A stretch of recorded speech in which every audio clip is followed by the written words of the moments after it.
At first glance, Ryan King and his wife Lisa appear to be living the tiny home dream. They designed this tiny home themselves, nestled in their forested property near Peachland. Kitchen, fridge, nice live edge tables that I milled up myself. For 5 years, the couple and their dogs lived a peaceful and sustainable life here until the day they found a stop work order posted on their front door.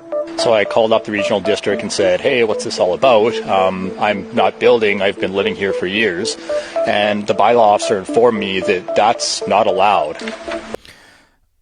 Of course it's not allowed. Why? Because there were two key words that were mentioned there: peaceful and sustainable. Peaceful and sustainable do not equal massive profits, right?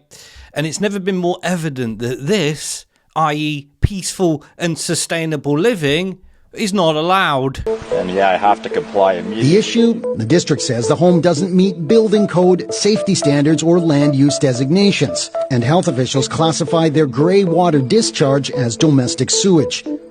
Now, the district has ordered King to remove the tiny home by the end of next month or face a $1,000 fine and legal action.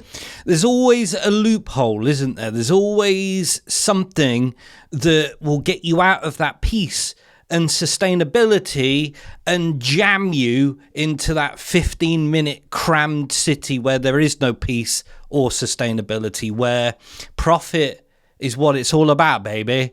Yeah, there's always going to be a loophole to get you out of being able to live like this and crammed into that 15-minute city. Now, I'm not the biggest fan of these tiny homes. I think they're a little bit too close to having nothing and being happy type stuff. But, you know, look, you don't need much to be happy. I will be one of the first people to say that. And however anybody chooses to live, whether it's in a cabin, a tiny home, or a bigger, or whatever they want to do, I like the idea of peace and sustainability. But as I mentioned, it's never been more obvious that it's becoming almost impossible.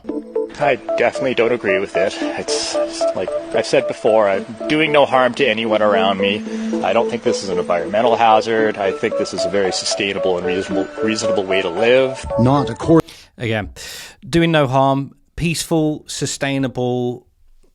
You're not controlled. You're not earning enough profit. You're not crammed into the 15-minute city with the continual surveillance.